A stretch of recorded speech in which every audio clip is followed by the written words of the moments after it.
Почему начал пищать приводной ремень? Независимо какой, не пищал. Потом через какое-то время начался свист, писк приводного ремня, независимо от погоды, независимо от влажности. Натяжитель.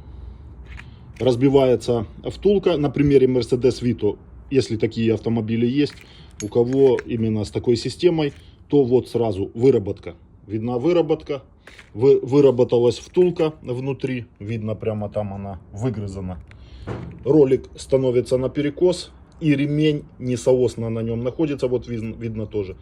Пищит и стирает вот эту вот поверхность при работе наперекос. И именно из-за этого издается вот этот свист, писк, неприятная работа приводного ремня.